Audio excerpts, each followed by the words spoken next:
बादल फटने का एक शंकास्पद बनाव बना है, जिसके कारण वहां पर पानी का जो बहाव है वो करीब 12 मीटर से भी ज्यादा बढ़ा है। उसके अंदर जो त्रिशूली नदी है उसका पानी का जो सोर्स जो एक साथ बढ़ा, उसके कारण बहुत बड़ा नुकसान वहां पर भी हुआ है। मुझे लगता है कि हमारे देश में कोई ज्यादा नुकसान ना हो, इसके लिए जो नदी के दोनों किनारों के गांव के लोगों को भी वहां से जो शिफ्ट करना था वो शिफ्ट भी किया गया है।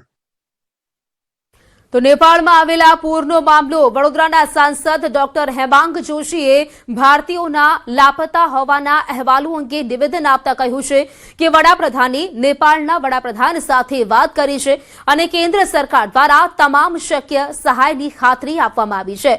भारतीयोनी मदद माटे इंडिया इन नेपाळ अभियान शरू करवामां आव्युं छे, ज्यारे वडोदरा सांसद कार्यालय द्वारा हेल्पलाइन सेवा शरू करवामां आवी छे। नेपाळमां फसाયેલા વડોદરા કે ગુજરાતના નાગરિકોની માહિતી મેળવવા માટે ટીમ સક્રિય કરવામાં આવી છે। પ્રાથમિક માહિતી મુજબ 100 થી પણ વધુ ભારતીયો લાપતા હોવાના અહેવાલ છે।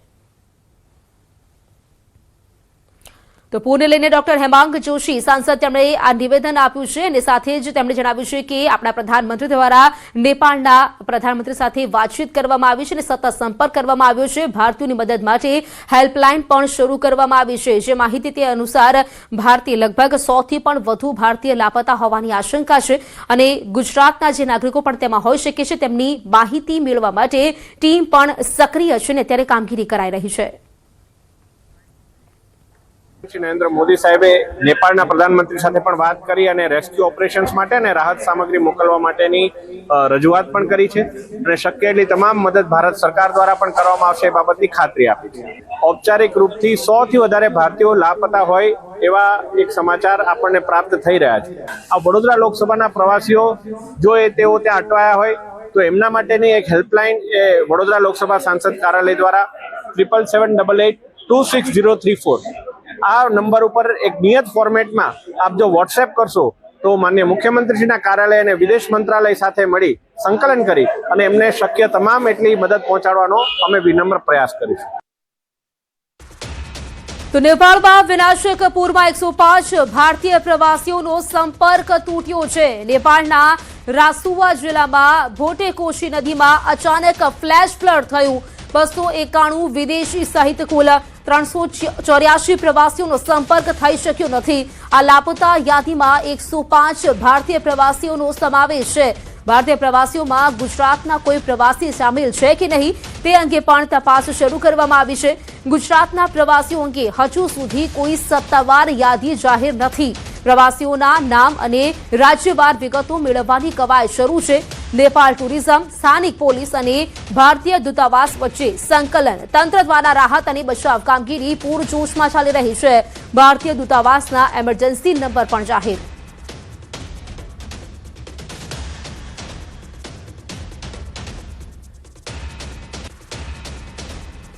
राजकोटना यात्रिको बची गया, परमिट न मळता यात्रा रद्द थई हती। 120 यात्रिको जवाना हता यात्राए। कैलाश मानसरोवरनी यात्राए जवाना हता। राजकोटमां 120 लोको गई काले जे जग्याए दुर्घटना बनी त्यां पहोंचवाना हता। छेल्ली घड़ीए परमिशन न मळता आ टूर रद्द थई हती। जे समय टूर रद्द थई हती ए समये यात्राळुओ निराश थई गया हता, परंतु काले खबर पड़ी कि आ दुर्घटना बनी त्यारे तेओ भगवान शिवनी कृपाथी बच्या होवानुं अहेसास करी रह्या छे।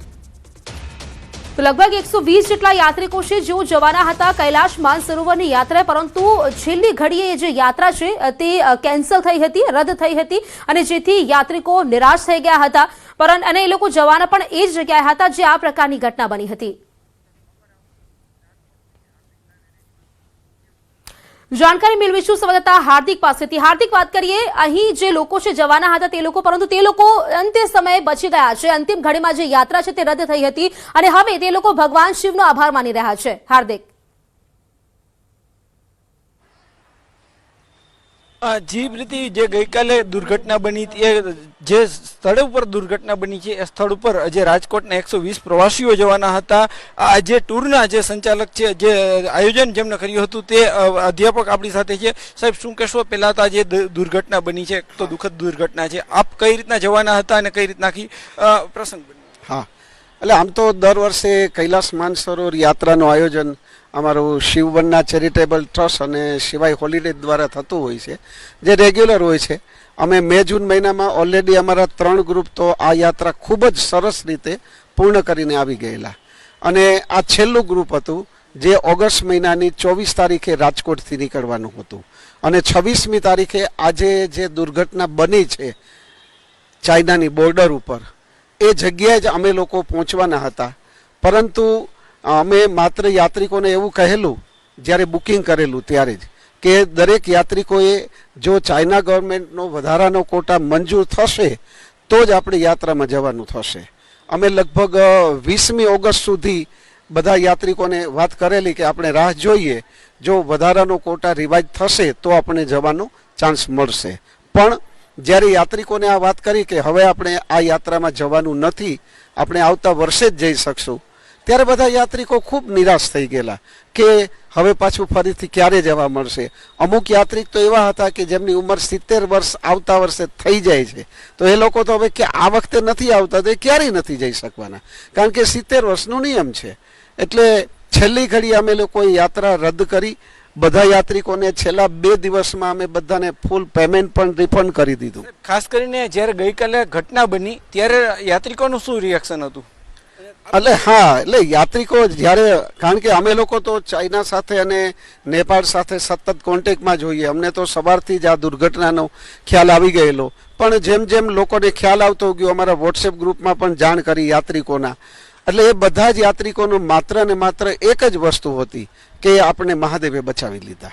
અને મેં બધા યાત્રિકોને એવું કહેલું કે જ્યારે શ્રદ્ધા છે એ એવું નથી કે આપણે ઈચ્છીએ એ પ્રમાણે થાય, પરંતુ સાચી શ્રદ્ધા એને કહેવાય કે ઈશ્વર કાંઈ પણ ઈચ્છતો હોય અને ઈશ્વરની ઈચ્છા પ્રમાણે થાય તો એ આપણી સાચી શ્રદ્ધા છે, ને એમાં વિશ્વાસ રાખવો જોઈએ. એટલે આ જે દુર્ઘટના બની છે એ સ્થળ કેવું છે? આપે એ સ્થળની પણ અગાઉ મુલાકાત લીધી છે, ને હવે જ્યારે આ પરિસ્થિતિ સર્જાણી છે ત્યારે શું કહેશો?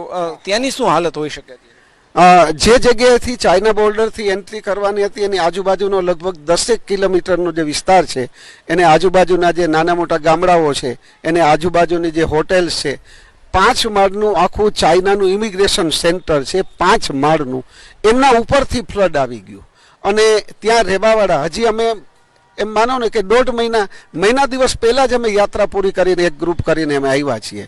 તો હવે જે યાત્રિકોએ લગભગ 200 જેટલા યાત્રિકોએ યાત્રા કરી, અને જ્યારે એ લોકોને ખબર પડી કે જે જગ્યાએ આપણે હતા એ અત્યારે જે સ્વર્ગ સમાન હતું એ આજે સ્મશાન જેવું બની ગયું છે. સર, અંતિમ સવાલ, ખાસ કરીને જે અત્યારે આપનો પણ જીવ બચ્યો છે, આપ શ્રાવણ મહિનો ચાલે છે, ભગવાન શિવનો આપ જે છે આશીર્વાદ માનો છો? બિલકુલ, મારા તો જીવનનું તથ્ય જ મારો મહાદેવ છે, મારા શ્વાસમાં જ મારો મહાદેવ છે. અને મારો તો એમ કહું ને કે આ 4થો જન્મ છે, કારણ કે 4 વખત મહાદેવે મને આવી આફતમાંથી બચાવી લીધો છે. એટલે હું એટલું જ કહીશ કે જો આપણે સંપૂર્ણ સમર્પિત ભાવ થઈને શ્રદ્ધા અને વિશ્વાસ રાખીએ તો મારને વાલા હે ભગવાન, બચાને વાલા હે ભગવાન, બાલ ન બાકા હોતા जिसका रक्षक दया निधान. ચોક્કસથી જે પ્રીતિ, જે રીતના રાજકોટના લોકો, જે ટૂર ઓપરેટર અને જે સંચાલકો છે તે પણ ક્યાંક ઈશ્વરનો ઉપકાર માની રહ્યા છે કે જો આ છેલ્લા ટાઈમે કોટા રદ ન થયો હોત તો તે ગઈકાલે દુર્ઘટના જે જગ્યાએ સજાણી જગ્યાએ હોત ને કદાચ જે છે અત્યારે તેમનું શું થયું હોત તેમની કલ્પના પણ તેઓ નથી કરી શકતા. તેઓ બચી ગયા છે, એટલા માટે ભગવાન શિવની જે છે એ આશીર્વાદ માને છે, ભગવાન શિવની કૃપા પણ માને છે. જે પ્રીતિ માહિતી માટે તો નેપાળના રસુવા જિલ્લામાં